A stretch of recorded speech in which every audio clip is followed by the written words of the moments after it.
एक बार चैप्टर को कंफर्म करिए। आप लोग कह रहे थे पिछले क्लास में, इसलिए कह रहा हूं, परिचय चैप्टर ही अपना चलेगा और लेक्चर नंबर आ गया 2। तो अब सभी बच्चों को समझ आ गया होगा कि हमारा एक चैप्टर का अलग अलग लेक्चर बनेगा, जो इससे कंप्लीट होंगे पूरे पूरे चैप्टर। कल की क्लास में भी आपने इंट्रोडक्शन पढ़ा, लेकिन वो लेक्चर नंबर 1 था, वही चैप्टर अभी आगे कंटिन्यू रहेगा, तो ये लेक्चर नंबर 2 है। ऐसे ही फिर लेक्चर नंबर 3, 4, 5, 6, 7 नंबर का सवाल बनता है। तो व्यष्टि और समष्टि अर्थशास्त्र में क्या अंतर है? तो सबसे बेसिक अंतर यह है कि व्यष्टि का अर्थ होता है छोटा, जिसमें हम लोग व्यक्तिगत तौर पर बात करते हैं, इंडिविजुअली बात करते हैं। जैसे कि एक कोई कंपनी, एक कोई व्यक्ति, एक कोई परिवार है ना, उनके स्टडी करते हैं कि उनकी इनकम कितने हैं, खर्चे कितने हैं, इन्वेस्टमेंट कितने हैं, ये सब छोटे छोटे स्तर पर जानने की कोशिश करते हैं। तो वही है माइक्रो इकोनॉमिक्स। और समष्टि अर्थशास्त्र का मतलब है मैक्रो इकोनॉमिक्स, जिसमें हम लोग लार्ज इकोनॉमिक वेरिएबल के बारे में पढ़ते हैं, पूरे अर्थव्यवस्था के बारे में पढ़ते हैं, पूरे देश के बारे में पढ़ते हैं। जैसे राष्ट्रीय आय क्या है, रोजगार क्या है, मुद्रा स्फीति क्या होती है, इस तरह की जो बातें होती है वो बड़े स्तर पर किया जा रहा है, पूरे देश स्तर पर किया जा रहा है, इसीलिए समष्टि अर्थशास्त्र में इसको पढ़ा जाता है। अब यहां पर टॉपिक हमारा ये रह गया था, तो आज कंप्लीट कर लेंगे इसको। वास्तविक अर्थशास्त्र एक छोटा सा क्वेश्चन बनता है 2 नंबर वाला, या फिर 3 नंबर के भी क्वेश्चंस कई कई बार जो आते हैं वो यहीं से आते हैं, हालांकि बिहार बोर्ड में तो 2 ही नंबर का सवाल बनता है। तो वास्तविक अर्थशास्त्र और आदर्शात्मक अर्थशास्त्र। वास्तविक अर्थशास्त्र का मतलब है पॉजिटिव इकोनॉमिक्स और आदर्शात्मक अर्थशास्त्र का मतलब है नॉर्मेटिव इकोनॉमिक्स। तो इसमें एक बेसिक जो अंतर है वो मैं शुरुआत में ही बता दे रहा हूं। वास्तविक अर्थशास्त्र का मतलब है वास्तविक बातों को बताना, फैक्ट के आधार पर बताना, डेटा के बेसिस पर बात करना। जैसे मान लो भारत में गरीबी है, तो कह देगा हाँ ठीक है गरीबी तो है, समझ पा रहे हो ना, डेटा के साथ कह देगा कि भारत में इतने % लोग गरीब हैं। ऐसे ही अगर आप आते हैं आदर्शात्मक अर्थशास्त्र पर, है ना, नॉर्मेटिव इकोनॉमिक्स पर, तो इसमें नॉर्म्स के बेसिस पर बात करेगा। नॉर्म्स का मतलब होता है नियम, नियम का नहीं मतलब होता है कि क्या सही है क्या गलत है, दोनों को पहचान करना, गलत है तो उसको भी देखना, सही है तो उसको भी देखना, और गलत सही के बीच में अंतर करते हुए एक सही निष्कर्ष तक पहुंचना, यह काम होता है आदर्शात्मक अर्थशास्त्र का, जिसे हम नॉर्मेटिव इकोनॉमिक्स कहते हैं। आदर्शात्मक अर्थशास्त्र हमेशा सलाह देने का काम करता है। क्या काम करता है?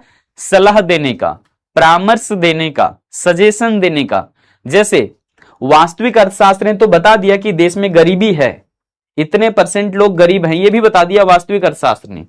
लेकिन आदर्शात्मक अर्थशास्त्र उसी फैक्ट को लेकर के यह कहेगा कि देश में इतनी गरीबी नहीं होना चाहिए। समझ पाए? मतलब यहां पर सलाह दिया जाता है कि गरीबी देश में नहीं होना चाहिए, गरीबी होना ठीक नहीं है। समझ पा रहे हो? तो ऐसे बेसिक डिफरेंस यहां पर शुरुआत में ही मैंने आपको बता दिए, लेकिन अभी डिटेल करेंगे। और आज की क्लास में हम देखेंगे कि आर्थिक क्रियाएं और गैर आर्थिक क्रियाएं क्या हैं, यानी कि इकोनॉमिक एक्टिविटीज और नॉन इकोनॉमिक एक्टिविटीज क्या होते हैं। ये दोनों से संबंधित सवाल जरूर किया जाता है एग्जामिनेशन में। और फिर आर्थिक समस्या, जो कि बिहार बोर्ड का सबसे फेमस क्वेश्चन है चैप्टर नंबर 1 के लिए।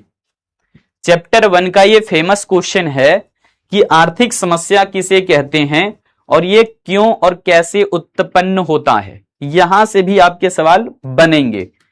तो सेशन की शुरुआत करने से पहले आप सभी से जानना चाहेंगे कि आप लोग नोट्स बनाना शुरू कर दिए हो या कह रही 200 पेज के आसपास में कॉपी। वास्तविक अर्थ क्या होता है? सकारात्मक अर्थशास्त्र को हम लोग वास्तविक अर्थशास्त्र भी कहते हैं। सकारात्मक अर्थशास्त्र को हम लोग वास्तविक अर्थशास्त्र भी कहते हैं। ध्यान दीजिएगा, वास्तविक अर्थशास्त्र भी कहते हैं इसको हम लोग, वास्तविक अर्थशास्त्र भी इसको नाम दिया जाता है। पॉजिटिव इकोनॉमिक्स को वास्तविक अर्थशास्त्र भी कहा जाता है। ध्यान दीजिएगा, पॉजिटिव इकोनॉमिक्स को वास्तविक अर्थशास्त्र भी कहा जाता है।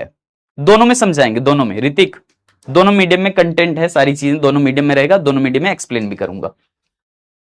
तो सबसे पहले पॉजिटिव इकोनॉमिक्स मींस होता क्या है? पॉजिटिव इकोनॉमिक्स जो है रियलिस्टिक चीजों पर बात करता है। जैसे अगर कोई चोर है तो कहेगा वो चोर है, देखो जा रहा है चोर तो पॉजिटिव इकोनॉमिक्स ऐसे ही बात करता है। पॉजिटिव इकोनॉमिक्स ये बताता है सही को सही, गलत को गलत। ये छुपन छुपाई नहीं खेलता, जो जैसा है वैसा ही बता देता है, एग्जैक्टली सेम टू सेम बता देना। ठीक है, सो हम कह सकते हैं इकोनॉमिक्स का ये कोई ब्रांच की टाइप से नहीं है, लेकिन हम लोग कई बार ब्रांच भी बोल देते हैं इसको।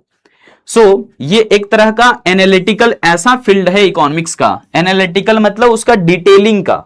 इकोनॉमिक्स का जब डिटेल करने जाते हैं ना, तो अलग अलग तरह का बात विचार मिलता है, अलग अलग तरह के थॉट्स मिलते हैं।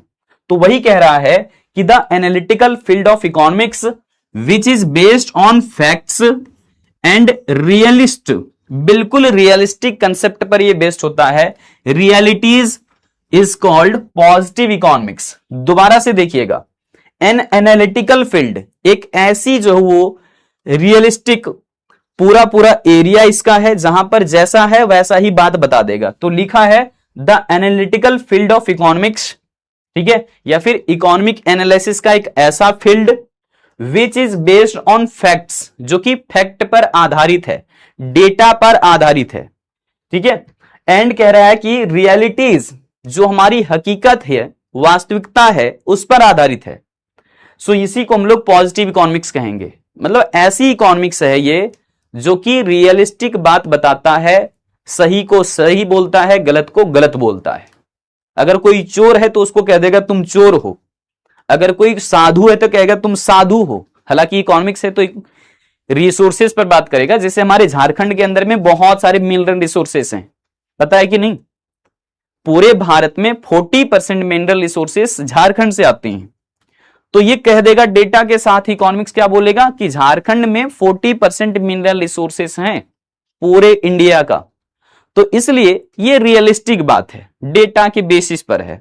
ऐसे ही अगर आप यहां पर बात करो कि हमारे कुछ राज्य पिछड़े हुए हैं, जैसे एजुकेशन के मामले में बहुत पीछे हुए नजर आता है बिहार, झारखंड, ये आपका उत्तर प्रदेश के भी कुछ इलाके।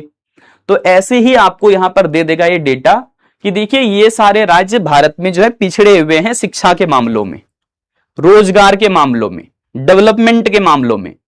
तो जो हकीकत है वही तो बोलेगा। रिसोर्सेस को ख्याल बिल्कुल अच्छे तरीके से रखता है, सही को सही बोलेगा, गलत को गलत। वो कहता है ना कि हम किसी का पक्ष नहीं लेते, तो बिल्कुल ये किसी का पक्ष नहीं लेता। ठीक है, किसी के फेवर में बात केवल नहीं करता, जो हकीकत है वही बताता है। जैसे देश के अंदर में यमुना नदी बहुत पोल्यूटेड हो चुका है ना? तो उसमें ऐसा क्यों हुआ? क्योंकि लोगों ने वहां पर जो वो केमिकल वगैरह जो भी छोड़ दिए, है ना, इंडस्ट्रियल वेस्ट निकलता है वो भी उसमें छोड़ दिया, तो इसलिए वो पोल्यूट हो गया। तो क्या कहेगा ये, अगर उसके बारे में बोलना है तो वास्तविक अर्थशास्त्र या फिर सकारात्मक अर्थशास्त्र या फिर पॉजिटिव इकोनॉमिक्स ये बोलेगा कि जो हमारा यमुना नदी है वो बिल्कुल प्रदूषित है पूरी तरीके से, है ना? तो ऐसे ही जो हकीकत है वही बोल देता है ये। तो अर्थशास्त्र की वह विश्लेषणात्मक अध्ययन क्षेत्र है जो तथ्य मतलब होता है फैक्ट, और वास्तविकताओं पर आधारित होता है। जो तथ्यों और वास्तविकताओं पर आधारित हो उसे सकारात्मक अर्थशास्त्र कहेंगे। कितना छोटा सा डिफिनेशन निकल जा रहा है कि जो तथ्यों और वास्तविकताओं पर आधारित होती है उसे हम सकारात्मक अर्थशास्त्र कहेंगे। जो फैक्ट और यहां पर रियलिटीज पर बेस्ड होते हैं उसे हम नॉर्मेटिव नहीं बल्कि पॉजिटिव इकोनॉमिक्स कहते हैं। ध्यान रखना है सबको। क्लियर ना? क्लियर है ना सबको? समझ गए? समझ गए? एंड देखेंगे अब कह रहा है क्या सकारात्मक अर्थशास्त्र का संबंध क्या है, क्या था, क्या होगा, इसके बेसिस पर बात कर रहा है। तो हम कह सकते हैं कि पॉजिटिव इकोनॉमिक्स है ना, positive economics concern with what is, ये किससे जुड़ा हुआ है? व्हाट इज, कि ये क्या है, क्या था, व्हाट, है ना, व्हाट इज या फिर व्हाट वाज, क्या था। ऐसे ही व्हाट विल बी, कि आगे क्या होगा।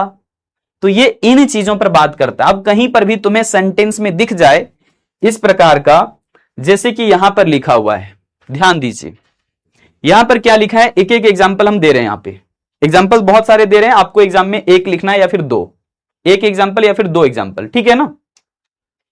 मॉर्निंग में हमारी पीडब्ल्यू कॉमर्स की कोई भी क्लास नहीं होती है,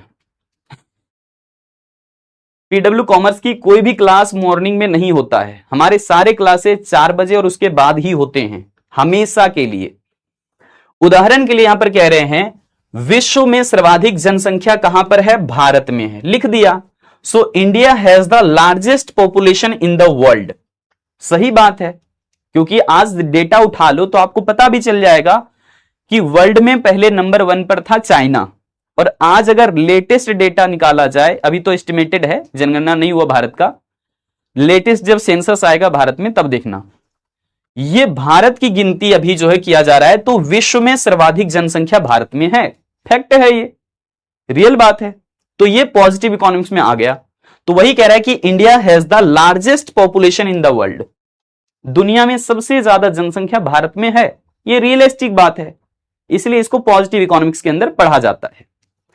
फिर भारत में अत्यधिक बेरोजगारी है। देखा, बोला ना कि क्या है, भारत में बेरोजगारी है, बोल दिया कि there is higher unemployment in India, कि भारत में ज्यादातर लोग बेरोजगार हैं, बेरोजगारी की स्थिति में हैं। बेरोजगारी की स्थिति क्या होती है कि ऐसे लोग जो काम तो करना चाहते हैं उसी रेट में, जिस रेट में बाकी लोगों को काम मिला हुआ है, जिस पैसे में बाकी लोगों को काम मिला हुआ है, ज्यादा सैलरी ज्यादा पैसा नहीं मांग रहा है, लेकिन उसको काम ही नहीं मिल रहा है।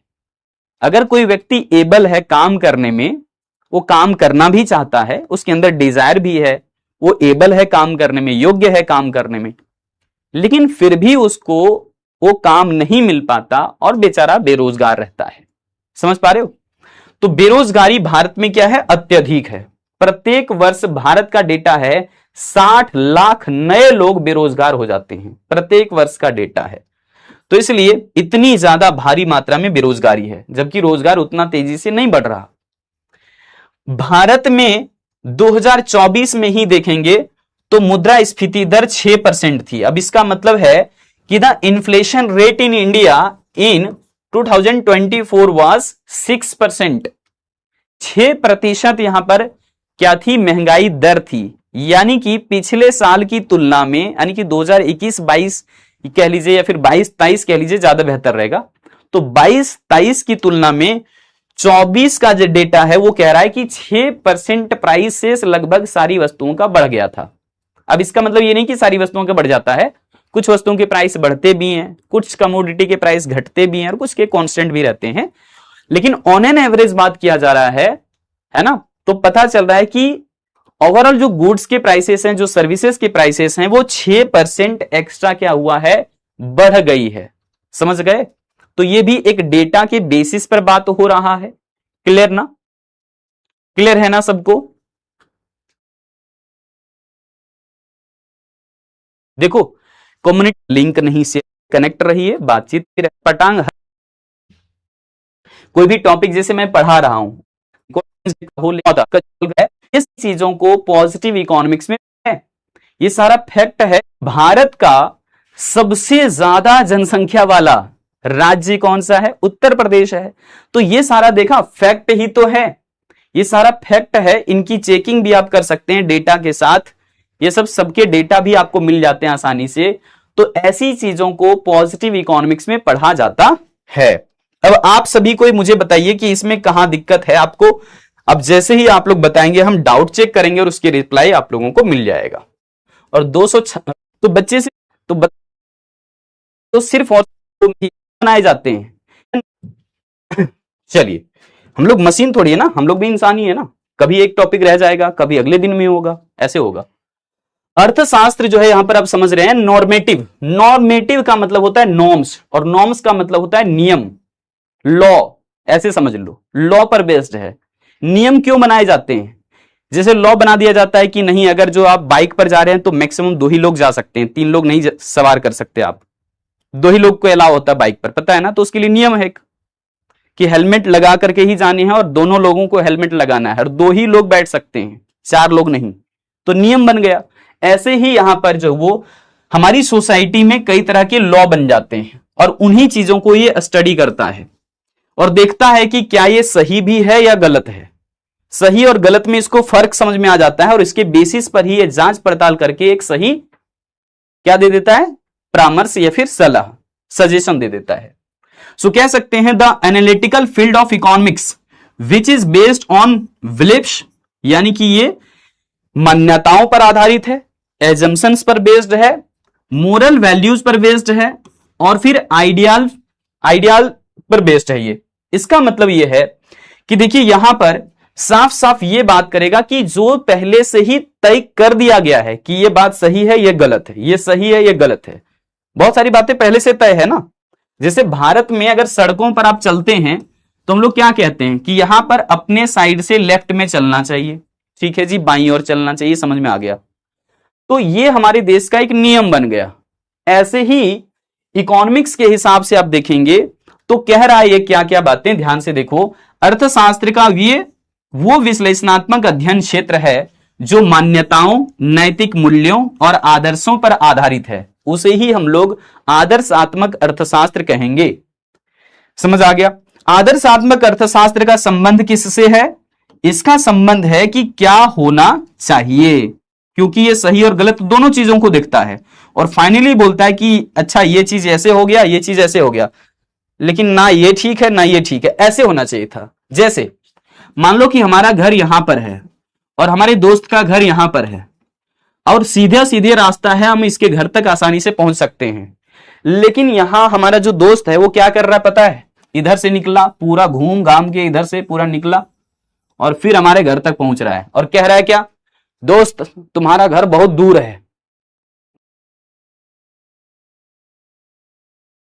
कह रहा भाई कौन से रास्ते से आया? वो कह रहा मैं इधर इधर से पूरा घूम घाम के आया भाई, बहुत टेढ़ा मेढ़ा रास्ता था। मैंने कहा भाई इतना घूमने की क्या जरूरत था, तुम्हें तो सीधा आ जाना चाहिए था, सीधी सड़क है भाई, सीधे आ जाना चाहिए था। तो हमने क्या देखा कि उसने गलत किया, अपना टाइम वेस्ट किया। तो इकोनॉमिक्स ऐसे ही समझाता है कि देखिए बहुत ज्यादा अटपटांग घूमने की जरूरत नहीं थी, आप सीधा आ जाते, ठीक है। तो हमने यहां पर उनको सलाह दे दिया कि इतना तुम्हें घूमने की जरूरत नहीं है, इतना टाइम वेस्ट करने की जरूरत नहीं है, सीधा आ जाना चाहिए था। तो यह बात करता है क्या होना चाहिए, है ना। सो वही कह सकते हैं कि normative economics is concern with the what ought to be, क्या होना चाहिए किसी के साथ, कैसा होना चाहिए, कैसा किया जाना चाहिए।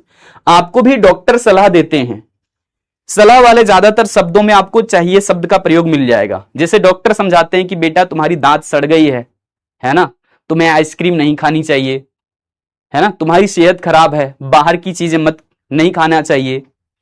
घर पर भी सलाह दिया जाता है कि बेटा बड़े बुजुर्गों से जुबान नहीं लड़ाना चाहिए तो ये सब जो शब्द हैं उसमें चाहिए शब्द का प्रयोग जरूर रहेगा, है ना। मतलब यहां पर बात कर रहा है क्या होना चाहिए, क्या होना चाहिए, व्हाट आउट टू बी, क्या होना चाहिए। आदर्शक अर्थशास्त्र जो वो अनुकूलता और प्रतिकूलता यानी कि सही और गलत इन सब चीजों की जांच करता है और उसके बेसिस पर यह सलाह देता है। परामर्श देना, सलाह देना एक ही बात है। डॉक्टर जैसे हम लोगों को परामर्श देते हैं, है ना, ऐसे ही नॉर्मेटिव इकोनॉमिक्स वर्क्स करता है ना, वर्क टू प्रोवाइड एडवाइस और कंसल्ट। कंसल्ट का मतलब होता है समझाना ठीक ढंग से और एग्जामिनिंग करता है ये कि क्या ये बात सही था या गलत था, है ना। तो इसको बोलते हैं कि क्या वो हमारे लिए बढ़िया था या खराब था। अब किसी व्यक्ति का तबीयत खराब हो गया तो डॉक्टर क्या सलाह देते हैं कि नहीं नहीं नहीं नहीं, आपने ये गलत किया था, आपको ऐसा करना चाहिए था, तो डॉक्टर सलाह देते हैं। ऐसे ही आपके पेरेंट्स आपको सलाह देते हैं कि बेटा ये ठीक नहीं है, तुम्हारे लिए ये ठीक है। तो नॉर्मेटिव इकोनॉमिक्स का काम है सलाह देना, परामर्श देना या फिर सजेशंस देने। अब ये इसके कुछ उदाहरण कैसे आपको मिलेंगे, इसके हर एक शब्दों में आपको हर एक सेंटेंसेस में आपको मिलेगा चाहिए चाहिए चाहिए। देखो लगा हुआ सब में, शुड का प्रयोग हर जगह मिल जाएगा इसमें। कह रहा है कि the population growth rate in India should be controlled, है ना। क्या लिखा है कि भारत में जनसंख्या वृद्धि दर पर नियंत्रण किया जाना चाहिए। इतनी तेजी से जो जनसंख्या बढ़ी है भारत में, इस वजह से हमारा फैक्ट क्या निकल कर गया था, पीछे आपने देखा पॉजिटिव इकोनॉमिक्स में कि भारत जो है दुनिया का टॉप पोजीशन पर आ चुका है पॉपुलेशन के मामले में। तो उसको देखते हुए, उस फैक्ट को देखते हुए ये पता किया कि नहीं नहीं नहीं, जनसंख्या इतना तेजी से नहीं बढ़ना चाहिए, इसलिए सलाह क्या दे रहा है, भारत में जनसंख्या वृद्धि दर पर नियंत्रण किया जाना चाहिए, यानी कि population growth rate in India should be controlled, कि इसे नियंत्रित किया जाना चाहिए। फिर लिखा है कि the government should spend more to reduce unemployment, कि सरकार को ज्यादातर पैसे खर्च करना चाहिए ताकि बेरोजगारी को कम किया जा सके। तो क्या सलाह दिया कि बेरोजगारी को कम करने के लिए सरकार को खूब सारे पैसे खर्च करने चाहिए, स्किल डेवलपमेंट पर खर्च करना चाहिए, या फिर कह लो बेरोजगारी भत्ता देना चाहिए। बेरोजगारी भत्ता उन लोगों को मिलता है जो लोग बेरोजगार रहते हैं और यहां पर जाकर के गवर्नमेंट के पास उसका रजिस्ट्रेशन भी करवा लेते हैं कि हम साहब बेरोजगार हैं, तो सरकार उनको 1,500 2,000 पर मंथ दे देती है पैसा, कुछ ना कुछ। ठीक है, भारत में एक फैक्ट यहां पर आया, उसके बेसिस पर इसने सलाह दिया कि inflation rate in India should be further controlled in 2024। कह रहा है कि भारत में 2024 में मुद्रास्फीति दर को और भी ज्यादा नियंत्रित किया जाना चाहिए था। तो यहां पर भी देखा चाहिए शब्द का प्रयोग किया हमने। फैक्ट इससे पहले क्या बताया था पॉजिटिव में, यह बोला कि भारत में 6% से मुद्रास्फीति थी या फिर महंगाई थी। उस फैक्ट को जांचते हुए इसने यह समझा कि नहीं नहीं नहीं, गलत बात है, महंगाई नहीं होना चाहिए। तो उसके बेसिस पर इसने दिया सलाह कि inflation rate in India should be further controlled in 2024, कि 2024 में और भी ज्यादा नियंत्रित कर लेना चाहिए था, ताकि 2-3% महंगाई रहता तो ठीक है, कोई बात नहीं। फिर एक और फैक्ट बताया था पॉजिटिव इकोनॉमिक्स में, उसके बेसिस पर लिखा है कि भारत में जो है वो उत्तर प्रदेश सबसे ज्यादा जनसंख्या वाला राज्य था, और इसी वजह से इसने सलाह क्या दिया कि उत्तर प्रदेश में जो जनसंख्या इतनी तेजी से बढ़ रही है, इस पर भी लगाम लगाया जाना चाहिए, कंट्रोल किया जाना चाहिए। क्लियर है सबको? तो कोई भी 2 या 1 एग्जाम्पल लिख लेना। एग्जाम्पल यहां पर आपको 2 या फिर 1 लिखने हैं, हमने बहुत सारे एग्जाम्पल आपको प्रस्तुत कर दिए। दोनों के बीच में बेसिक डिफरेंस की अगर बात करें तो हमने आपको पहले ही समझा दिया कि पॉजिटिव इकोनॉमिक्स तथ्यों या वास्तविकताओं पर आधारित है। सो पॉजिटिव इकोनॉमिक्स जो है किस पर बेस्ड है? बेस्ड ऑन फैक्ट्स और realities. Based on facts and realities कौन सा है? पॉजिटिव इकोनॉमिक्स, वास्तविक अर्थशास्त्र या फिर सकारात्मक अर्थशास्त्र।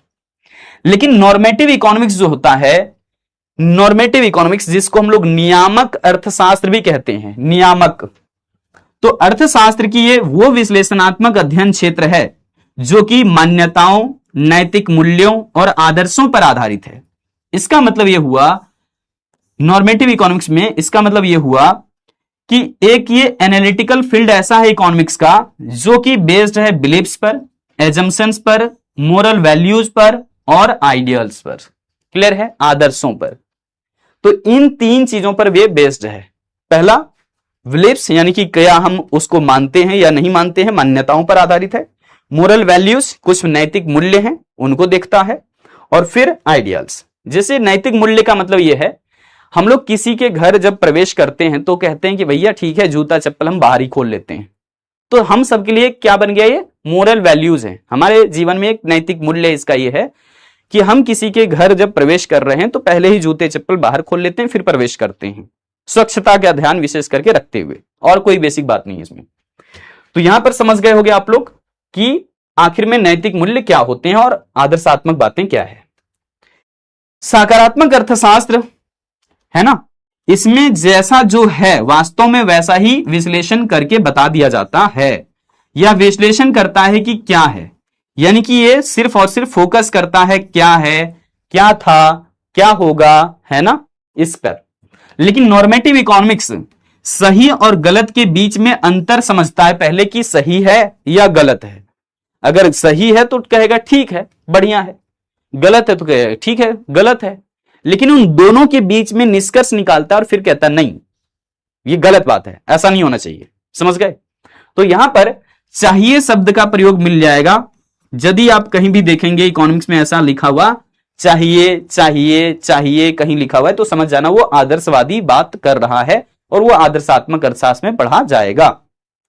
जैसे कि बोला कि एडवाइस देना ही इसका मेन काम है, सलाह देना, परामर्श देना ही इसका मेन काम है, और ये फोकस करता है व्हाट शुड हैपन, क्या होना चाहिए, क्या होना चाहिए, क्या होना चाहिए। क्लियर है ना? बहुत बढ़िया। अब आइए यहां एक लाइन और देख लेते हैं, दोनों के बीच में बेसिक डिफरेंस एक और क्या है। ये कोई भी व्यक्तिगत सुझाव या फिर सलाह नहीं देता, जैसे कि आप लोगों ने पूछा भी कि सर क्यों नहीं देता, तो हमने आपको बताया कि जो पॉजिटिव इकोनॉमिक्स है वो बिल्कुल एक बच्चे की तरह है, इसको सही और गलत फर्क ही नहीं समझ में आता, जो जैसा है वैसा ही बोल देता है ठीक है। लेकिन जो नॉर्मेटिव इकोनॉमिक्स है ये व्यक्तिगत सलाह देता है, सुझाव देता है, यानी कि पर्सनल एडवाइस और कह सकते हैं सजेशंस देना ही इसका मेन काम है। सो इसीलिए देखोगे जो लोग अनुभवी होते हैं, जो लोग पढ़े लिखे होते हैं, जो लोग नैतिक मूल्यों को मानते हैं, है ना, समाज को बढ़िया ढंग से समझते हैं, वो लोग हमेशा सजेस्टिव बातें करते हैं कि बेटा तुम्हें ऐसा करना चाहिए, तुम ऐसा करोगे तो तुम लाइफ में बहुत अच्छा कर सकते हो, तुम्हें ये चीज नहीं खाना चाहिए, तुम्हें उसके पास जाना चाहिए। तो ये चाहिए चाहिए जहां शब्द मिल जाए तुम्हें इकोनॉमिक्स में, वो समझ जाना यही नॉर्मेटिव इकोनॉमिक्स ही है वहां पर। ठीक है, फिर बात करें एग्जाम्पल की, तो यहां पर बोल दो, एग्जाम्पल तो पहले दे दिया कि विश्व में सर्वाधिक जनसंख्या भारत में है। ये फैक्ट है कि इंडिया जो है वो मोस्ट पॉपुलस कंट्री है पूरे वर्ल्ड में। ऐसे ही आप नॉर्मेटिव इकोनॉमिक्स के साइड बता सकते हैं कि भारत में जनसंख्या वृद्धि दर पर नियंत्रण किया जाना चाहिए, यानी कि the population growth rate in India should be controlled, कि हमें यहां पर जनसंख्या वृद्धि दर पर लगाम लगाना चाहिए, ज्यादा तेजी से जनसंख्या बढ़ रही है। जल्दी से बता दो। अब इसके ऊपर कोई भी बात अभी फिर भी रह गया है तो आप लिखेंगे चैट में और फिर हम से तो आप छोड़ दो। भाषाएं आपको समझ आनी चाहिए कि मैं क्या समझा रहा हूं, उसके बेसिस पर आपको लिखने हैं। यहां वाली लाइनों छोड़ दो, अगर तुम्हें समझ आ गया तो तुम्हें अपने तरीके से लिख लेना चाहिए। लो, ये भी नॉर्मेटिव इकोनॉमिक्स है अब एक बहुत इंपॉर्टेंट टॉपिक है, इकोनॉमिक एजेंट क्या होता है ना? व्हाट इज इकोनॉमिक एजेंट, किसको बोलेंगे? आर्थिक एजेंट कौन होता है? तो आर्थिक एजेंट सभी लोग हैं, सभी लोग, और इसमें सभी संस्थाएं भी आ जाएगा। सभी संस्था मतलब स्कूल भी, कॉलेज भी, हॉस्पिटल भी, सब सब हैं, सब इकोनॉमिक एजेंट हैं। कैसे बात कर रहे हैं जरा ध्यान से देखिएगा। एक कोई व्यक्ति है, मान लो, इस डेफिनेशन पर बाद में आएंगे। एक व्यक्ति है जो ये सोच रहा है कि यार हमारे जो है खेत में इस बार कौन सा फसल लगाएं, कौन सा ना लगाएं, कितनी मात्रा में लगाएं, सोचना पड़ रहा है ना। खेत तो वही है, भूमि तो वही है, उसी जमीन पर कौन सा खेती करें, कौन सा फसल लगाएं, उसका विचार कर रहा है। तो अगर कोई ऐसा व्यक्ति है जो प्रोड्यूसर के तौर पर है, जो उत्पादक के रूप में, और ये फैसला कर रहा है कि हमारे पास जो खेत है उसमें कौन सा फसल लगाएं, सोच रहा है ना कौन सा फसल लगाएं, सोचने पर मजबूर होना पड़ा ना, यही है इकोनॉमिक एजेंट। क्योंकि रिसोर्सेस तो लिमिटेड है, इसके पास जो लैंड है वो लिमिटेड है, और इसीलिए इसको सोचना पड़ता है कि हम क्या उसमें प्रोडक्शन कर दें ताकि हमारा अपना जरूरत आसानी से पूरा हो जाए। तो इसको फैसला लेना पड़ा, ये इकोनॉमिक एजेंट है। अब देखो, ऐसे ही आप कंज्यूमर की अगर बात कर लो, उपभोक्ता की बात कर लो, तो इसको भी ये डिसीजन लेना पड़ता है कि हम कौन से गुड्स या सर्विसेज को कंज्यूम करें ताकि सेटिस्फैक्शन मैक्सिमम हो। तो ये भी डिसीजन लिया, ये भी इकोनॉमिक एजेंट है। ऐसे ही आप यहां पर देख लो, अगर हम बात करें देश की सरकार का, तो देश की सरकार भी ये डिसाइड करती है what to produce, how to produce, for whom to produce, क्या उत्पादन करें, कैसे उत्पादन करें, किसके लिए उत्पादन करें। यही है what to produce, how to produce, for whom to produce, क्या उत्पादन करें, कैसे करें और किसके लिए करें। तो ये भी यहां पर डिसीजन ले रही हैं, क्या उत्पादन करें, कहां खर्चा करें, बजट कैसे तैयार करें, गरीबों को क्या मदद पहुंचाएं, अमीरों से कितना टैक्स वसूलें, सोचना पड़ता है। तो यही सोचने वाले इंसान को ही हम लोग बोलते हैं इकोनॉमिक एजेंट, क्योंकि वो इकोनॉमिकली सोच रहा है, वो रिसोर्स से रिलेटेड बातें सोच रहा है बढ़िया डिसीजन लेने के लिए, ताकि वो हर एक रिसोर्स को बढ़िया तरीके से यूटिलाइज करके देश में प्रोडक्शन करें। अगला एक और देख लो, जैसे गवर्नमेंट के बाद एक बैंक ले लो, तो बैंक भी एक इकोनॉमिक एजेंट है। ये भी क्या है? बैंक, ये भी एक इकोनॉमिक एजेंट है, आर्थिक एजेंट है, और इसको भी डिसीजन लेना पड़ता है, इसे भी डिसाइड करना पड़ता है कि हम किस ब्याज दर पर, यानी कि किस रेट ऑफ इंटरेस्ट पर लोगों को लोन प्रोवाइड कर दें ताकि हमारा प्रॉफिट निकल जाए। तो यहां पर इससे भी डिसाइड करना पड़ा, है ना, कि कितने ब्याज दर पर किसको हम लोन पर पैसा दे दें ताकि हमारा प्रॉफिट निकल जाए, हमारा प्रॉफिट आ जाए। तो ये भी बैंक हमारा भी क्या है? इकोनॉमिक एजेंट है। मतलब इकोनॉमिक एजेंट हम किसको बोलेंगे? तो इकोनॉमिक एजेंट कोई भी पर्सन या फिर कोई भी एक इंडिविजुअल पर्सन बोल दो, या फिर कोई भी इंस्टीट्यूशंस बोल दो, कोई भी संस्थाएं बोल दो, जो इकोनॉमिकली डिसाइड करते हैं। अब आप लोग चैट्स में बताइए, क्या आप सभी कोई इकोनॉमिक एजेंट हैं या नहीं? क्योंकि पैसे तो सबके पास आते हैं, पैकेट खर्चा भी आता है आपके पास, फिर आप उसमें से डिसाइड करते हैं कि यार इतना पैसा है, इतना खर्चा यहां करते हैं, इतना खर्चा यहां करते हैं, नहीं, यहां खर्चा करना ठीक नहीं है। फैसला आपको करना होता है ना? तो खर्चे के बारे में भी आप डिसाइड करते हो कि कहां कितने स्पेंड किए जाएं पैसे, कहां कितने खर्च किए जाएं, ताकि आपकी जरूरतें ज्यादा से ज्यादा फुलफिल हो जाए, ज्यादा से ज्यादा नीड्स और रिक्वायरमेंट फुलफिल हो जाए। बहुत बढ़िया, शुक्रिया सौरभ, सूरज, धीरज। इको9। तो एनसीईआरटी, तो जब भी आप पैसे ने लिखा हुआ है कि आर्थिक एजेंट से हमारा तात्पर्य उन सभी व्यक्तियों और संस्थाओं से है जो आर्थिक निर्णय लेते हैं। ये आर्थिक निर्णय का मतलब होता है इकोनॉमिक डिसीजन। इकोनॉमिक डिसीजन कैसे होता है? हम क्यों लेते हैं इकोनॉमिक डिसीजन? क्योंकि रिसोर्सेस लिमिटेड हैं और ह्यूमन वांट्स अनलिमिटेड है। रिसोर्सेस लिमिटेड है और हमारी वांट्स अनलिमिटेड है, इसीलिए बढ़िया तरीके से डिसीजन लेना पड़ता है कि लिमिटेड रिसोर्सेस में ही अनलिमिटेड वांट्स को कैसे फुलफिल किया जाए, इसलिए डिसीजन लेना पड़ता है। समझ गए? इसलिए निर्णय लेना पड़ता है। तो economic agent refers to all individuals और इंस्टीट्यूशंस, कोई भी एक व्यक्ति या फिर कोई भी संस्थाएं जो कि डिसाइड करते हैं इकोनॉमिकली कि हमें क्या करना है, रिसोर्सेस कैसे यूज करना है, कौन से गुड्स एंड सर्विसेज को खरीदना है, कितना खरीदना है, कितना प्रोड्यूस करना है, ऐसा कोई डिसाइड कर रहा है तो वो इकोनॉमिक एजेंट ही है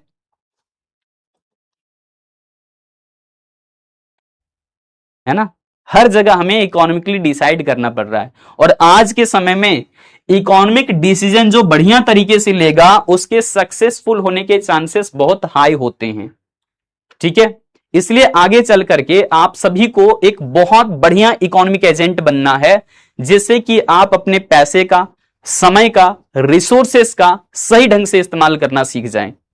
समझ गए? तरक्की के रास्ते यहीं से खुलते हैं। क्लियर? बढ़िया इकोनॉमिक एजेंट बनिए भविष्य में। अभी आपके लिए डिसीजन लेते होंगे बड़े भैया, बड़ी दीदी, पापा या फिर मम्मी, है ना, या फिर कोई ताऊ। तो ऐसे जो है वो आपके जो है डिसीजन लिए जा रहे होंगे, क्योंकि आपको अच्छा डिसीजन लेना नहीं आता।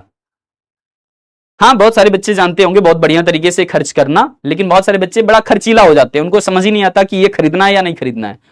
पसंद consuming decides how to make agent हैं से खुलते हैं, जिससे कि आप अपने पैसे का, समय का, रिसोर्स डिसाइड करना पड़ रहा है। और आज के समय में इकोनॉमिक डिसीजन जो बढ़िया तरीके से लेगा उसके सक्सेसफुल होने के चांसेस बहुत हाई होते हैं। ठीक है, इसलिए आगे चल करके आप सभी को एक बहुत बढ़िया इकोनॉमिक एजेंट बनना है। आ जाएगा निवेश संस्थाएं दैट मेक्स इकोनॉमिक डिसीजन वाला। इकोनॉमिक लाइफ में क्या चाहता है? मैक्सिमम से मैक्सिमम सेटिस्फेक्शन चाहता है अपनी लाइफ, इसके ज्यादा करना और of the sections of the society. इस तरह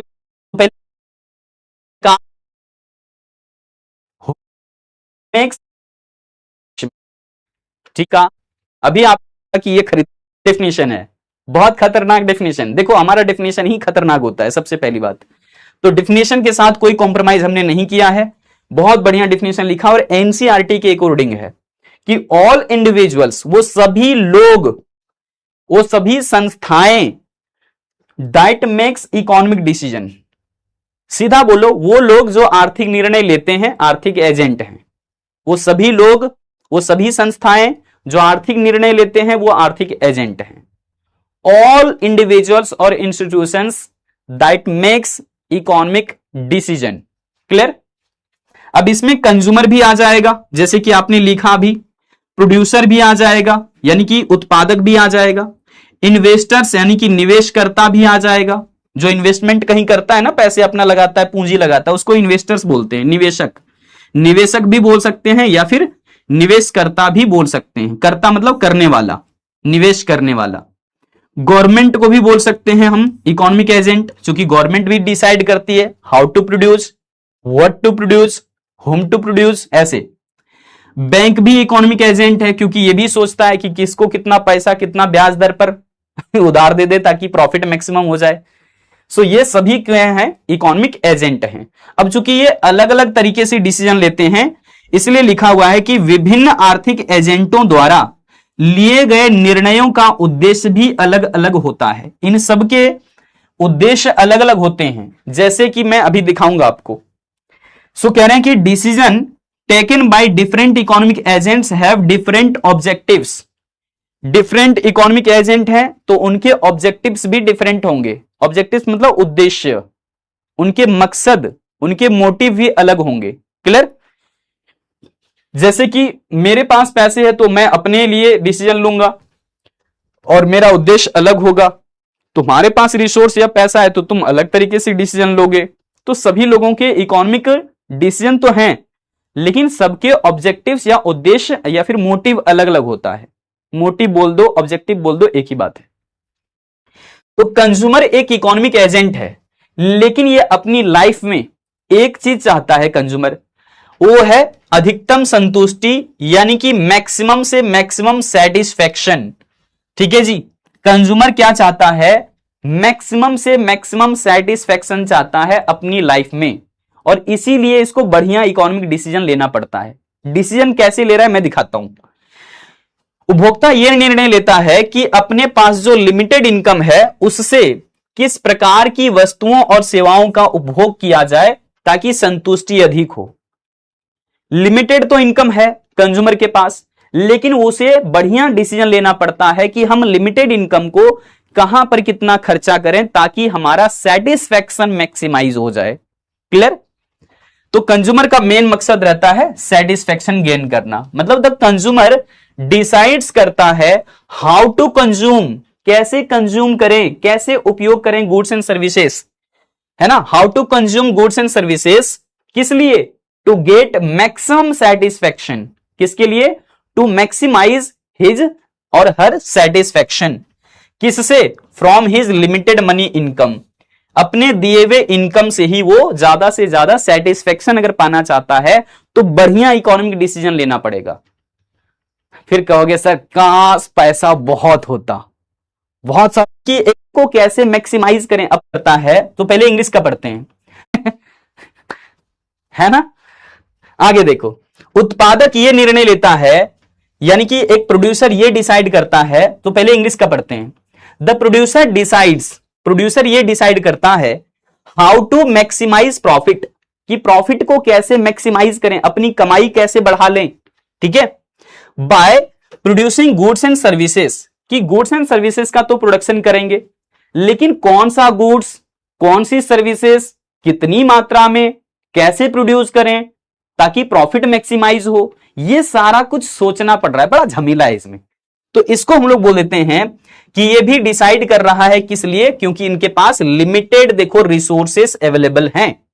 ठीक है, सो बोला क्या? The producer decides how to maximize profit by producing goods and services with the limited resource available to him, कि एक प्रोड्यूसर के पास जितना लिमिटेड रिसोर्सेस है उसी से रिलेटेड ये डेफिनेशंस पूरी तरीके से कर रहा है कि हम कौन सा चीज कितनी मात्रा में प्रोड्यूस कर दें ताकि प्रॉफिट मैक्सिमाइज हो जाए। तो पूछा भी जाएगा आप लोगों को कि एक बताइए उत्पादक का मेन उद्देश्य क्या होता है, तो बता देना अधिकतम लाभ प्राप्त करना। और अधिकतम लाभ कब प्राप्त कर पाएगा, जब वो सही तरीके से अपने सीमित संसाधनों की मदद से वस्तुओं और सेवाओं के उत्पादन करने के बारे में बढ़िया से निर्णय ले लेता है, तब वो प्रॉफिट को मैक्सिमाइज कर पाएगा। क्लियर है सबको? इससे रिलेटेड कोई भी डाउट्स अभी होगा तो तैयार रहना, लिख देना चैट में। किसी देश की सरकार भी क्या है, आर्थिक निर्णय लेने वाली है, तो यह भी आर्थिक एजेंट कहलाएगी। और सरकार का मेन मकसद रहता है अधिकतम सामाजिक लाभ या फिर सामाजिक कल्याण करना। इसका मतलब यह हुआ कि the government of a country decides करती है कि how to produce goods and services with the help of limited resources जो अवेलेबल है देश के अंदर, है ना। वही कह रहा है कि how to produce goods and services with the help of resources available in the country या फिर economy and distribute them among different people of the sections of the society. कि समाज के जो लोग हैं उनके बीच में गुड्स एंड सर्विसेज का डिस्ट्रीब्यूशन कैसे कर दें ताकि उन सबकी अपनी अपनी जरूरतें पूरी हो जाए। इसको कहते हैं सोशल वेलफेयर को मैक्सिमाइज करना, सामाजिक कल्याण को बढ़ाना, यही कहलाता है। किसी भी देश की सरकार यह निर्णय लेती है कि अर्थव्यवस्था में उपलब्ध संसाधनों की मदद से किस प्रकार की वस्तुओं और सेवाओं का उत्पादन किया जाए और समाज के विभिन्न वर्गों के बीच में उसका कैसे वितरण किया जाए ताकि ज्यादा से ज्यादा लोगों का भला हो सके, ज्यादा से ज्यादा लोगों का कल्याण हो सके। अब आप हमसे पूछ सकते हो एक सवाल जो आप लोगों ने अभी तक नहीं पूछा कि क्या सर बिहार बोर्ड में ये तो 2 नंबर का पूछा जाएगा, और आपने तो इतना लंबा बता दिया हमें, यहां से लेकर के फिर ये बताया उपभोक्ता और उत्पादक के बारे में, फिर बताया सरकार के बारे में, और फिर अभी बताऊंगा आपको बैंक के बारे में। तो क्या इतना लिखना पड़ेगा? नहीं, आपको सिर्फ और सिर्फ एक स्लाइड लिखना है, 2 नंबर में आएगा तो एक स्लाइड लिखना है, और वो कौन सा लिखना है, तो शुरुआत वाला ये लिखना है। 2 नंबर में बस इतना लिखना है कि आर्थिक एजेंट से आप क्या समझते हैं उसका डिफिनेशन लिखिए एक लाइन में, उदाहरण दे दीजिए, बात खत्म। यहीं तक लिखना है आपको। एक्स्ट्रा कोई बच्चा जो पॉइंट एक्स्ट्रा कुछ 1-2 करना चाहता है तो ये पॉइंट लिख सकते हैं नोट करके। इससे ज्यादा कुछ नहीं लिखना है, 2 नंबर में इतना ही लिखना है। पहला डेफिनेशन, दूसरा एग्जाम्पल। ज्यादा कुछ मन हो रहा है लिखने का तो आप ये वाला लिख सकते हैं, इससे ज्यादा कुछ नहीं लिखना है 2 नंबर में। तुम्हें समझाना था इस बात का कि कौन कैसे डिसाइड करता है, उसका ऑब्जेक्टिव्स या फिर उद्देश्य क्या है, मैंने सबका समझा दिया। उपभोक्ता का उद्देश्य होता है अधिकतम संतुष्टि प्राप्त करना, प्रोड्यूसर का यानी कि उत्पादक का मेन मकसद रहता है मैक्सिमम प्रॉफिट करना, ठीक है। और ऐसे ही गवर्नमेंट का मेन मकसद रहता है सोशल वेलफेयर को मैक्सिमाइज करना, पब्लिक वेलफेयर को बढ़ाना, ये बोल दो। और फिर तीसरी बात, लास्ट बात कह रहे हैं, बैंक भी एक आर्थिक एजेंट है जो ये निर्णय लेती है कि साख का मतलब होता है उधार, साख का मतलब क्या है, उधार, है ना। तो उधार पर कितना ब्याज लेना है ये डिसाइड करता है। कि मान लो एक ग्राहक हमारे पास आया, मैं बैंक हूं, मेरे पास एक ग्राहक आया, तो उसको हम कितना पैसा दे दें और कितने ब्याज दर पर, ताकि हम अच्छा लाभ कमा लें। बैंक यही सोचते रहता है दिन भर। तो इसलिए बैंक एक आर्थिक एजेंट है जो साख पर यानी कि उधार पर कितना ब्याज लेना चाहिए इसके बारे में डिसीजन लेता है ताकि उसका प्रॉफिट या फिर लाभ ज्यादा से ज्यादा हो सके। सो बैंक डिसाइड्स करता है what interest rate to be charge, क्या चार्ज किया जाना चाहिए, है ना, ऑन क्रेडिट, कि हम जिसको पैसा दे रहे हैं, जिसको हम पैसे डोनेट नहीं किए, हमने जिसको पैसा उधार दिया उस पर हम कितना रेट ऑफ इंटरेस्ट चार्ज करें ताकि हमारा प्रॉफिट मैक्सिमाइज हो जाए। बस बैंक भी वैसा ही चाहता है जैसा प्रोड्यूसर चाहता है। प्रोड्यूसर का मकसद प्रॉफिट कमाना, बैंक का भी मकसद प्रॉफिट कमाना, ठीक है जी। इसमें से किसी भी बच्चे का कोई भी डाउट है, कोई भी किस संरक्षित रखना, तो क्या सिखाओगे, चोरी करना नहीं ना, तो ये नैतिक मूल्य में नहीं आता क्योंकि ये समाज को गलत रास्ते पर ले जाता है। तो नैतिक मूल्य का मतलब है वो पथ का चुनाव करना, वो पाथ का डिसीजन लेना जिस पाथ पर लंबे समय तक समाज आगे बढ़ सकता है, उसको बचाए रखना, संरक्षित रखना। तो आप अपने बच्चों को भी ऐसे ही सिखाओगे कि बेटा मन लगा करके पढ़ो, हमने पढ़ाई ठीक ढंग से नहीं करी तो देख रहे हो हालत मेरी कैसी है, समझे। हाँ देखो जितना ज्यादा लर्निंग करोगे ना उतनी ज्यादा अर्निंग होगी, और जितनी ज्यादा आज के समय में अर्निंग होगी उतना ही बेटर लाइफ होगा। हाँ, क्योंकि ज्यादा पैसे वालों ने पूरे रिसोर्स को क्षतिग्रस्त करके रख दिया है, समझे। मास्क खरीदने तक का भी पैसा नहीं है गरीबों के पास, और रिसोर्स उन्होंने डैमेज नहीं किया, गरीबों ने, उन अमीरों ने ही डैमेज किया है। तो तुम्हें उन अमीरों को ही डैमेज करने के लिए फिर अमीर तो बनना पड़ेगा भैया, कोई रास्ता नहीं है आपके पास। लेकिन गलत रास्ते नहीं अपनाएंगे, मतलब नैतिक मूल्यों पर बने रहेंगे हम लोग, और पैसे भी कमाने हैं, नैतिक मूल्य भी अपना बरकरार रखना है। बहुत सारे लोग क्या करते हैं, है ना, बहुत सारे लोग क्या करते हैं कि मान लीजिए होटल है तो बिल्कुल गंदा रखा हुआ, क्या वो नैतिक मूल्य है? क्या आप खाने पीने वाले जगहों पर गंदगी रखो? नहीं ना। नैतिक मूल्य क्या कहता है, जहां पर रहते हो वहां पर साफ सफाई रखो, ये हमारा नैतिक मूल्य है, समझे। हाँ, अब आते हैं मानवीय क्रियाएं पर। देखिए, आपको जीवन में तो पैसे कमाने हैं, लेकिन पैसा ही सब कुछ नहीं है। मैं इकोनॉमिक्स में आकर के भी आपको यह बात कह रहा हूं, अगर सिर्फ पैसे के पीछे भागोगे तो बहुत कम चीजें प्राप्त कर पाओगे। सिर्फ पैसे के पीछे नहीं भागना है, पैसे के पीछे भागना जरूर है, लेकिन सिर्फ पैसे के पीछे नहीं भागना है, ठीक है। अपना भी कुछ नैतिक मूल्य है समाज में, उसको बनाए रखना है, एक दूसरे की मदद और सहयोग करते रहना है, ताकि आप आगे बढ़ें तो बाकी लोग भी जो पीछे हैं आपसे वो भी आगे बढ़ें, तब जाकर के सोसाइटी या फिर समाज बढ़िया बनेगा। ऐसा नहीं कि आपके बगल वाला कोई बहुत कमजोर है आर्थिक रूप से, उसके पास कल क्या खाएगा वो भी पता नहीं है, और आप जो वो वहां पर बगल में ही पार्टी सार्टी कर रहे हो, है ना। ये नहीं है नैतिक मूल्य हमारा। हमारी समाज का नैतिक मूल्य ये है कि अगर बगल में वो भूखा हुआ है तो हम पहले उसका केयर करें, ठीक है। आप खा लीजिए, आपको कोई मना नहीं कर रहा है, ये नहीं कि अपना खाना ही उसको दे दीजिए पूरी तरीके से और भूखा सो जाइए, ये भी नैतिक मूल्य नहीं है। खाने पर सबका अधिकार है, समझे। आपके पास खाना इसलिए उपलब्ध हुआ क्योंकि आपने मेहनत किया होगा उस चीज के लिए, या फिर आपने नहीं किया होगा तो आपके पूर्वजों ने किया होगा, उसकी कोई गलती नहीं है, समझे। तो इसलिए यहां दो तरह की क्रियाएं हम लोग करते हैं जीवन में, उसको हम लोग बोलते हैं मानवीय क्रियाएं, यानी कि ह्यूमन एक्टिविटीज। जानवरों की तरह नहीं काम करना है, इंसान की तरह काम करना है, समझिए। एक काम करना है आर्थिक क्रिया, यानी कि इकोनॉमिक एक्टिविटी करना है, जैसे कि किसान अपने खेतों पर हल बैल चला करके धान, गेहूं, चावल, है ना, और तरह तरह की साग सब्जियां उपज करते हैं, अपना घर परिवार चलाते हैं, यही होता है। तो उसको हम लोग इकोनॉमिक एक्टिविटी बोलेंगे, यानी कि ऐसी एक्टिविटी जिसमें कि रिसोर्सेस का, लिमिटेड रिसोर्सेस का बढ़िया तरीके से यूज करके कुछ प्रोड्यूस किया गया है अपने जीविका के लिए, अपनी लाइवलीहुड के लिए। समझ में आया? ऐसी क्रियाएं होती है इकोनॉमिक एक्टिविटी। क्लियर? मतलब मूल रूप से यहां पर आपको रिसोर्स जुटाने हैं या फिर रिसोर्स को बचा करके रखने हैं ताकि भविष्य में भी काम आ जाए। अगर वैसा कुछ कर रहे हो तो वो इकोनॉमिक एक्टिविटी ही है। लेकिन समाज में हम ऐसे भी कुछ कार्य करते हैं जिससे कि हमारे घर पर कोई रिसोर्स नहीं आता, बल्कि हमारा रिसोर्स चला भी जाता है, या फिर पैसे हमारे खर्च भी हो जाते हैं और कुछ फायदा भी हमें नहीं होता व्यक्तिगत तौर पर।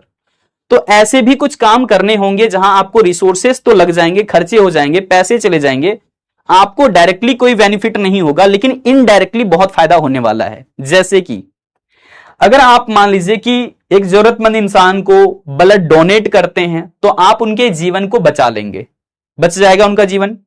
समझ पाए? क्योंकि ब्लड वही डोनेट करता है जो देने के काबिल होता है। डॉक्टर चेक करके आपको बता भी देते हैं कि आप डोनेट कर भी सकते हो या नहीं। ऐसा नहीं कि जबरदस्ती आपसे खून निकाल लिया जाए। तो ब्लड डोनेट करना एक अच्छी प्रक्रिया है मेडिकल फील्ड में। इससे जो है वो यहां पर दूसरे व्यक्ति का जीवन बच जाता है और ब्लड डोनेट करने वाले की तुरंत मृत्यु भी नहीं होती। वो भी जीवन खूब आराम से जी रहा होता है, पूरे 100 साल तक भी जी सकता है, उससे ज्यादा भी जी सकता है। तो गैर आर्थिक क्रियाएं ये है, यहां पर आर्थिक शब्द लिखना छूट गया है। गैर आर्थिक क्रियाएं यानी कि नॉन इकोनॉमिक एक्टिविटी।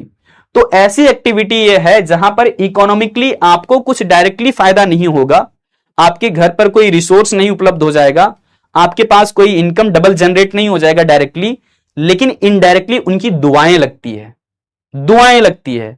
समझ पा रहे? उनका सपोर्ट मिलेगा फ्यूचर में आपको।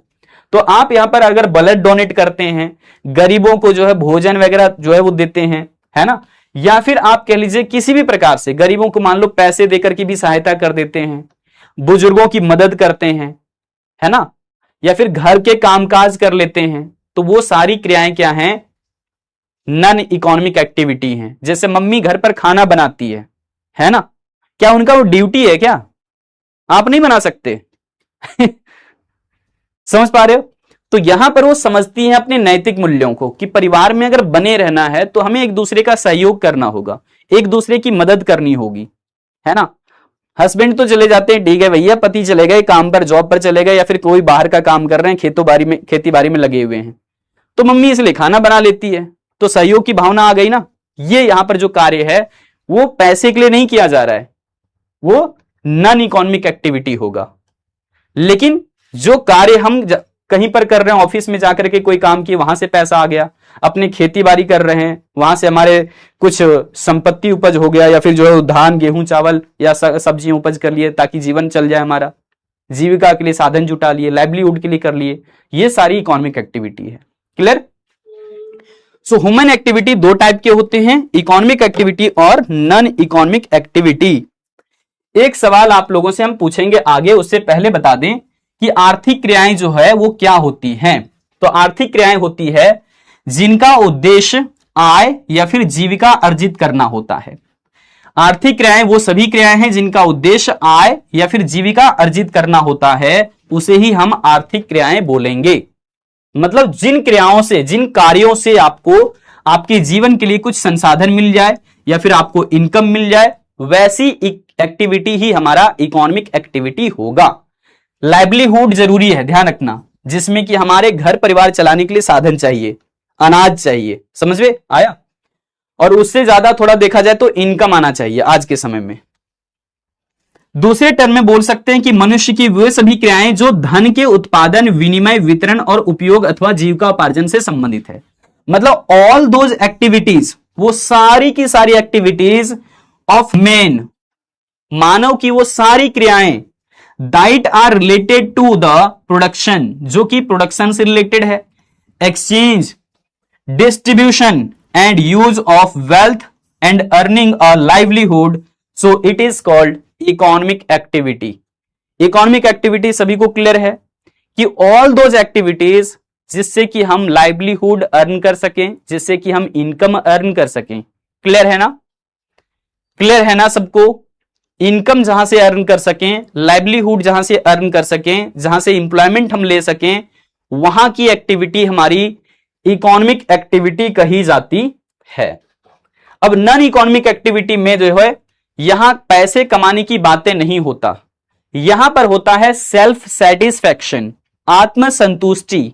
आत्मसंतुष्टि जरूरी है बहुत जीवन में, क्योंकि बहुत सारे लोग जब बड़े अधिकारी बन जाते हैं, बहुत अच्छे पोस्ट पर चले जाते हैं, बहुत अच्छा खासा इनकम भी आ रहा होता है उनके घर में, तब भी देखोगे कि उनके मन में और उनके घर में कभी शांति भी नहीं रहता। ऐसा भी देखा गया है। इसका मतलब ये नहीं कि खूब पैसे कमा लोगे तो खूब शांति आ जाएगी, नहीं, क्योंकि जीवन में शांति नाम का जो चीज है वो किसी वस्तु में नहीं पाया जाता, किसी सेवा में नहीं पाया जाता, वो आपके अंदर पाया जाता है। आपकी मन की भावना बिल्कुल स्वच्छ होनी चाहिए, तब शांति मिलता है मनुष्य को, वरना जीवन संघर्षों से चला जाता है फिर समाप्त। क्योंकि बहुत सारे लोगों को देखा जाता है कि बहुत अच्छा अच्छा इनकम अर्न कर रहे हैं, है ना, उनको जीवन में किसी चीज का, किसी संसाधन का कोई कमी नहीं है, लेकिन वो अशांति में जी रहे होते हैं। समझ पाए? लड़ाई झगड़े उनके भी चलते रहते हैं, कोर्ट कचहरी में मामला चलते रहता है, तलाक वगैरह तक हो जाता है आपस में। तो ऐसी बातें यहां पर कर रहे हैं कि आत्म संतुष्टि जरूरी है। तो आत्मा की संतुष्टि के लिए क्या क्या कर सकते हैं? हम अपने लिए गाना सुन सकते हैं। क्या है वो? गैर आर्थिक क्रिया है। हाँ, गाना सुनते हैं तो मजा आता है, संतुष्टि लगता है किसी किसी को। कोई फिल्म देख लेता है, मजा आ गया समझ पाए? ये सब क्या है? नॉन इकोनॉमिक एक्टिविटी है। ऐसे ही परिवार में सदस्यों के साथ बैठ करके बातचीत कर लिए, पुरानी कहानी नया ताजा कर लिए, वो भी क्या है ना? ये सब सारी जो वो नॉन इकोनॉमिक एक्टिविटी है। सो ये सभी क्रियाएं जो आय या फिर रोजगार या फिर लाभ प्राप्त करने के लिए नहीं, बल्कि आत्म संतुष्टि के लिए किया जाता है, उसी को हम लोग गैर आर्थिक क्रियाएं कहते हैं। इसे ही आप अनार्थिक क्रिया कहेंगे। इसे ही आप अनार्थिक क्रियाएं कहेंगे, इसे ही आप अनार्थिक क्रियाएं कहेंगे, नॉन इकोनॉमिक एक्टिविटी कहेंगे। So all those activities which are not undertaken to earn income, जो कि इनकम के लिए नहीं किया जाता, एम्प्लॉयमेंट, प्रॉफिट, बट लेकिन किया किसके लिए जाता है? अगर एम्प्लॉयमेंट के लिए काम नहीं कर रहे हैं नॉन इकोनॉमिक एक्टिविटी में, तो किसके लिए काम कर रहे हैं? तो काम करते हैं, यहां पर लिखा हुआ है फॉर सेल्फ सेटिस्फैक्शन। किसके लिए? आत्मसंतुष्टि के लिए। इसी को हम लोग नॉन इकोनॉमिक एक्टिविटी बोलेंगे। जैसे गरीब परिवार है, आप उसको कपड़े दे दीजिए, उसके लिए कुछ खाने पीने का जो वो व्यवस्था कर दीजिए, तो आप उनकी मदद जो कर रहे हैं, यहां से कोई डायरेक्ट बेनिफिट आपको नहीं मिल जाएगा। ऐसा नहीं कि आपके घर पर सब है ना पैसे ही पैसे बरसने शुरू हो जाएंगे, नहीं। लेकिन आप जो उस गरीब व्यक्ति को कपड़े या फिर भोजन दे रहे हैं सही वक्त पर, ये उनके काम आएगा और आपको दुआएं लगेगी, आप लाइफ में और तरक्की करोगे, और इन फ्यूचर अगर उनकी स्थितियां सुधर गई तो वो भी आपको आगे चल करके सपोर्ट करेंगे। इन सब भावनाओं के साथ हम दूसरे का सहयोग करते हैं, ये सब होता है नॉन इकोनॉमिक एक्टिविटी। क्लियर है ना सबको? क्लियर है ना सबको ना? मैं बांग्ला नहीं बोल रहा हूं ना, खत्म होने पर, ठीक है। अब तुम्हारे यहां पर डाउट क्या होंगे, सर नो बैलेंस,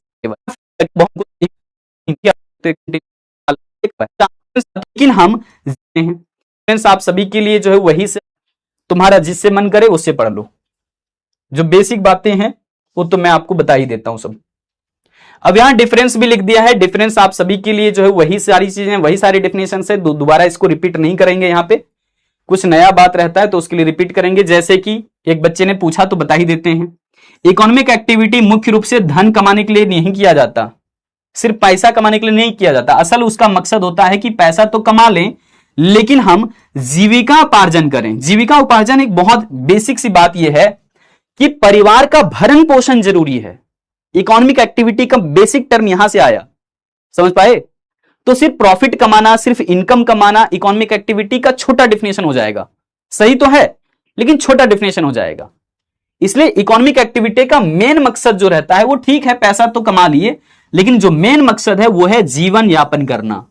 समझ पा रहे हो? जीविका उपार्जन करना, लाइवलीहुड के लिए काम किया जाता है।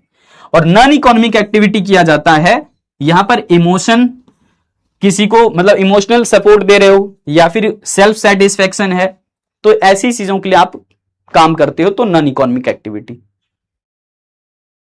यहां एग्जाम्पल तो आपको मिल जाएगा, नौकरी करना, कहीं व्यापार कर रहे हैं खुद का, खेती बाड़ी करना, ये सब जो है वो इकोनॉमिक एक्टिविटी में आएगा। मतलब getting a job, doing business, या फिर बोल दो फार्मिंग करना, ये सब जो है इकोनॉमिक एक्टिविटी के एग्जाम्पल हैं।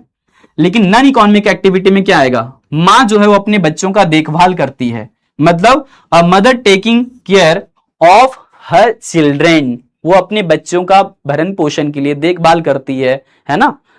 ओ ले मेरे प्यारा बच्चा। तो ऐसे में मित्र की मदद करना, जैसे आपने अपने दोस्त को कुछ पैसे दे दिया, कहा ठीक है अगले सप्ते तक लौटा देना वापस, ठीक है।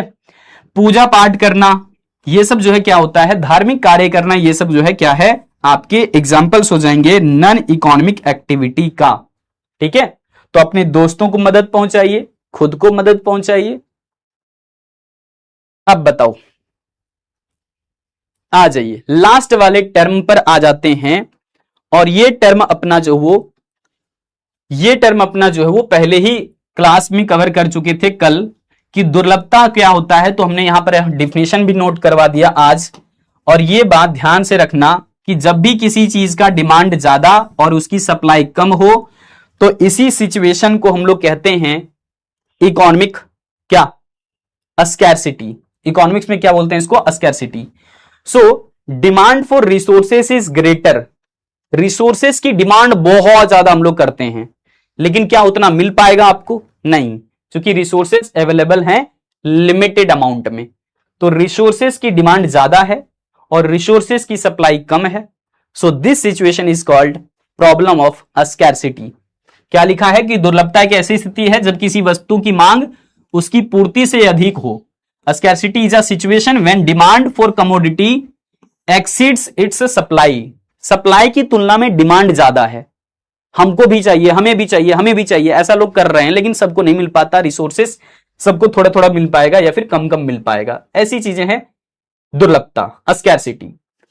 तो इन सबके बेसिस पर एक छोटा सा क्वेश्चन निकलता है कि आखिर में इकोनॉमिक प्रॉब्लम क्या है।